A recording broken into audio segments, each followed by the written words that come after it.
नमस्कार मित्रों, आप सभी का स्वागत है। और एक बात मुझे अब समझ में नहीं आ रहा है, क्या पप्पू यादव का ये पब्लिसिटी स्टंट है या कुछ और है, या सही में उनको जान मारने की धमकी मिल रही, कुछ समझ में नहीं आ रहा है। अचानक से इतनी जल्दी घटनाक्रम बदल रहे हैं और उनके बयान बदलते रहते हैं कि सुबह वो कुछ कहते हैं, दोपहर कुछ कहते हैं, शाम तक वो कुछ कहते हैं।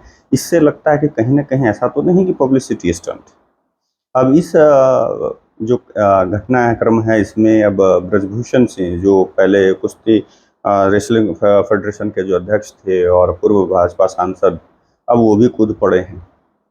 अब इसलिए सवाल भी उठना लाजिमी है कि एक अंकुर अरोड़ा, एक बच्चा जो है छोटा सा, वो जो कथावाचक है, उसकी माँ ने भी कहा कि मुझे लॉरेंस बिश्नोई के यहाँ से मुझे धमकी हमारे बच्चे को मिली।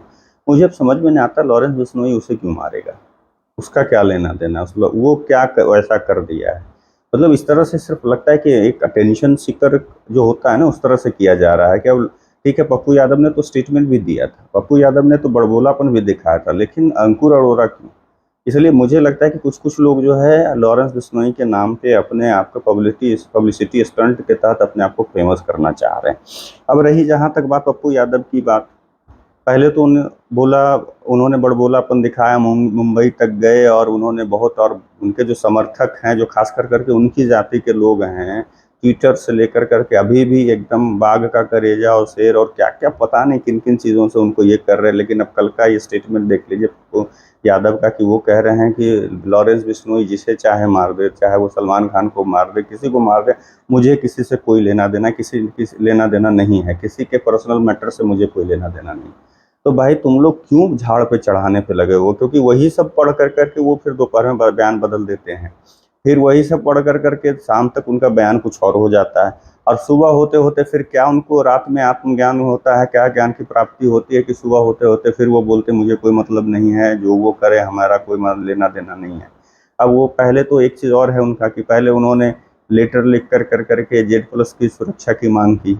अब वाइस रेंज सुरक्षा है, वो कह रहे हैं कि वो मेरे से वापस ले लीजिए, मुझे जो आ करके मारना, मैं तो खुलेआम रहता हूँ। इसी वजह से लगता है कहीं ऐसा तो नहीं कि पब्लिसिटी स्टंट है इनका।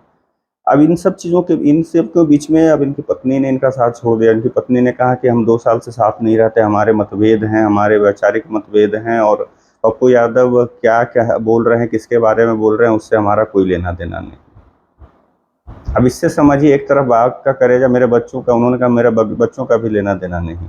वो पप्पू यादव का पर्सनल अपना है, मैटर है, वो उन्होंने जो भी बोला है, किसके खिलाफ बोला नहीं बोला, वो उनके जम बात है, मेरा उससे कोई मतलब नहीं है, मेरे बच्चों का भी कोई मतलब। अब इससे ये समझिए कि पप्पू यादव जब इतने ही हैं जो इनको झाड़ पे चढ़ा रहे हैं, इनके समर्थक और इनके जाति के लोग, तो ये नहीं समझ पा रहे हैं कि इनके वजह से इनके बच्चे भी खतरे में आ रहे हैं, या अगर ऐसा है तो पप्पू यादव क्यों नहीं सुरक्षा उनको मुहैया प्रदान कर पा रहे हैं। क्यों यहाँ पे आए दिन हर दिन वो नया नया ड्रामा। अभी तो लगता है पप्पू यादव की ज़िंदगी में कोई गरीब बचा ही नहीं है, सिर्फ अगर वो जैसे वो पहले करते आ रहे थे, तो क्यों नहीं ऐसा कुछ कर रहे हैं कि हाँ भाई, आप जो लगे रहते हैं जनसेवा में लगे रहिए। हर दिन एक नया स्टेटमेंट, हर दिन नया एक इंटरव्यू, हर दिन एक नया क्लिप उनका जो है लॉरेंस बिश्नोई के ऊपर आता है, अपने जान के ऊपर, हाँ मेरे को मार दे आकर करके, वो जिसको मारे हमें कोई लेना देना नहीं है। अब उसको जैसे उस स्टेटमेंट को ही देख लीजिए, उसके बाद मैं अकेले रहता हूँ, आकर करके मुझे मार दे, जैसे वो कह रहे सलमान खान, या जिसे मारना चाहे वो, हमें मुझे कोई मतलब नहीं है। पप्पू यादव का यह मतलब, ये जो धमकी मिलने के बाद से लगातार बार बार वो जो बदल रहे हैं। इस बीच में ब्रजभूषण सिंह ने एक का जो है कि उनके मोटापे पर भी तंज कसा, जो कि अच्छी बात नहीं है। ठीक है, वो बाकी जो क्या है नहीं, आप राजनीतिक बयान दीजिए, लेकिन एक है कि एक बाहुबली है, 4-5 क्विंटल के हैं, उन्होंने क्यों बोला, जब अब है तो अब सुरक्षा क्यों मांग रहे हैं, ये तो हम लोग भी कह रहे हैं। बट 4-5 क्विंटल का भाई मोटापे का, इस तरह से किसी को बॉडी शेम नहीं करना चाहिए। एक सांसद आप रह चुके हैं, फिर आपको ये सब बॉडी शेमिंग अच्छी नहीं लगती है। यहाँ पे वो मुझे नहीं समझ में आता है कि वो क्यों अपना इस तरह का ये कर रहे हैं। अब वो एक चीज़ और है कि शाम होते होते उनका एक बयान और बदलता है कि लॉरेंस यहाँ पे मतलब, यानी वे वो कह रहे हैं कि लॉरेंस गुर्गे जो भी हैं, जब यहाँ आना चाहे आए और उन्हें मारकर चले जाएं, वो डरने वाले नहीं। एक तरफ डर के मारे उन्होंने सुरक्षा की मांग की, एक तरफ वो कह रहे हैं, डर के मारे बोल रहे हैं, जो कल तक बोल रहे थे कि घबराना नहीं है। मुनव्वर फारूकी से लेकर जिशान सिद्दीकी से लेकर के सलमान खान को, सबको कह रहे थे कि आपने घबराना नहीं है, मैं हूं ना। ये फिल्मी डायलॉग बोलकर चले आए, पूरा एकदम ट्विटर पर एकदम फैलाए और इधर उधर बहुत कुछ किया, और अब वो कह रहे हैं बीच में उसके डर के वजह से जब उनको धमकी मिली, तो उसके वजह बाद अब कह रहे हैं कि हाँ भाई मेरा नहीं, जी जी कर करके वो बात कर रहे हैं, और वो कह रहे हैं कि मेरा कोई लेना देना नहीं है। अब जो भी करना है भाई वो करें, जिसको मारना मार दे, सलमान खान को मार दें या जिसे मारना चाहे मार दें, लेकिन हमें कोई लेना देना नहीं है किसी के निजी जिंदगी से। और अब ये भी कह रहे हैं कि हम डरते नहीं हैं, आके मार दें हमें। अरे जब आप मतलब ही नहीं रखेंगे तो आपको मारेगा क्यों? उसका अगर सही मान लें कि वो आपको धमकी दिया, वो जो ऑडियो क्लिप आपने जारी किया, आपने जो वीडियो आपने जारी किया जिसमें आप बात कर रहे हैं, तो आपको जब वो धमकी दी और आपको क्या कहा कि आपको इन सब चीज़ों से दूर रखना है, वो आपको बड़ा भाई मानता है।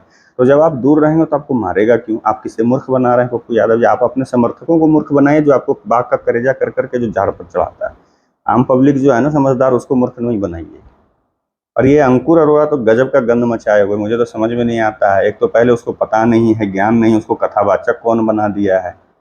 अभी कुछ दिन पहले उसका यही सब हरकत के वजह से वहाँ पे रामभद्राचार्य जी ने उसे मतलब मंच पर से नीचे उतार दिया। उन्होंने साफ कहा कि इसको व्यासपीठ का जो है मतलब ज्ञान नहीं है कि कैसे क्या। और बार बार वहाँ पे जो हरकत कर रहा था, मुझे भी लगा कि हाँ कोई आदमी उधर बोल रहे थे अपना माइक पे, और ये बीच बीच में कुछ अपने यहाँ ही बोले जा रहा था, कभी पैर छू रहा था, कभी कुछ कर रहा था, कभी कुछ, इसके वजह से उसको उतार दिया गया।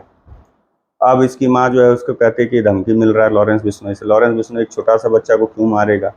वो जो कि अगर ठीक है, जैसा भी हो, गलत सलत जो भी है, पूजा पाठ और कथा ही करता है, उसको क्यों मारेगा लॉरेंस बिश्नोई? तो बस उसको एक पता नहीं, जो इसके माँ बाप हैं या जो भी चीज़ है, उसको लगता है ना कि इस मतलब एक कमाने का जरिया उसको है बना रहे हैं, इसलिए पब्लिसिटी स्टंट ये सब इस्तेमाल कर रहे हैं। क्योंकि उस बच्चे को बहुत पहले मैंने कहीं देखा था, मुझे याद नहीं आ रहा, किसी टीवी शो में मैंने देखा था, कहीं पे रियलिटी शो पे। इस वजह से मुझे याद नहीं आ रहा कि एक्चुअली मैंने उसको देखा कहाँ है। मैं जोर डाल रहा हूँ लेकिन याद नहीं आ रहा है।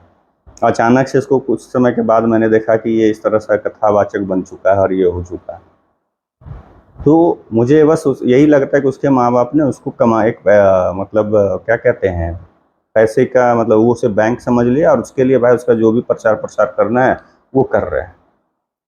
तो कुल मिलाकर यही है कि बार बार अभी तक पप्पू यादव ने मुझे ये भी लगता है कि पप्पू यादव अब चाहते हैं कि भाई पब्लिसिटी स्टंट इस नाम पे उनका दुकान उनकी चलती रहे, और उनके समर्थक जो हैं वो चलते कूदते रहें।